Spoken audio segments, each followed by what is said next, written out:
Diving into history, a comprehensive review of Unit 1, U.S. History, Spring Semester. Welcome to Diving into History, where we delve into the fascinating world of U.S. history. In this video, we're going to review Unit 1 of our Spring Semester investigation. We'll explore key concepts, significant events, influential people, and landmark court cases that have shaped the United States. So buckle up and get ready for a journey through time. Sweatt v. Painter. First, let's talk about the Sweatt v. Painter case. This was a landmark case in 1950 where Heman Marion Sweatt, an African-American man, was denied admission to the University of Texas Law School because of his race. The case challenged the separate but equal doctrine established by Plessy v. Ferguson in 1896, which allowed racial segregation. The Supreme Court ruled in favor of Sweatt, stating that the separate law school for black students was not equal in terms of its resources and reputation.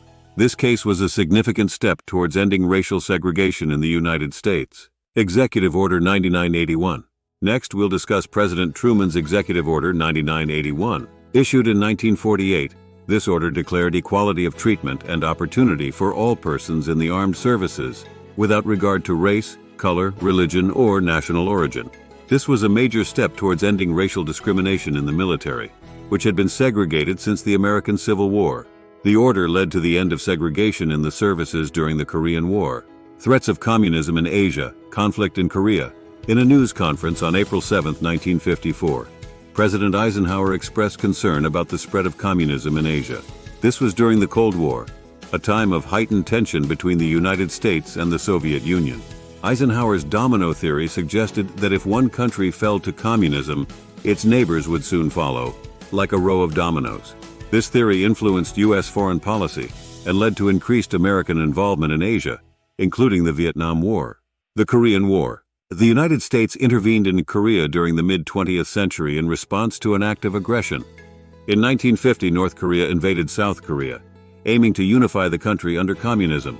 The United States, under the banner of the United Nations, intervened to prevent the spread of communism, marking the beginning of the Korean War. This was part of the larger context of the Cold War and the fight against the spread of communism. The Hollywood 10 and McCarthyism. Hollywood wasn't immune to the political climate of the time. The Hollywood blacklist was a list of entertainers who were denied work in the industry due to allegations of communist ties or sympathies. This was a result of the Red Scare, a period of intense fear of communism in the United States. Many talented writers, actors, and directors had their careers ruined by this blacklist. Cold War tensions and nuclear arms. Speaking of the Cold War, let's look at this photograph. It's most associated with the Cold War era, a time of political and military tension between Western Bloc countries, led by the United States, and powers in the Eastern Bloc, led by the Soviet Union. This era was marked by proxy wars, a nuclear arms race, and the space race. The GI Bill.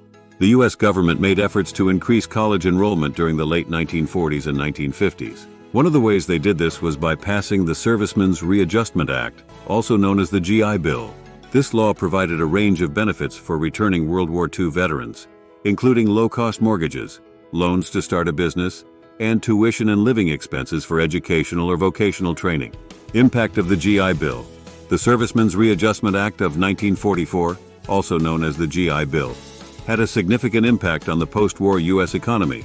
It expanded the middle class by providing guarantees for college and home loans. This led to a boom in higher education and suburban development, shaping the modern American landscape. Brown v. Board of Education. In 1954, the Supreme Court made a landmark decision in the case of Brown v. Board of Education.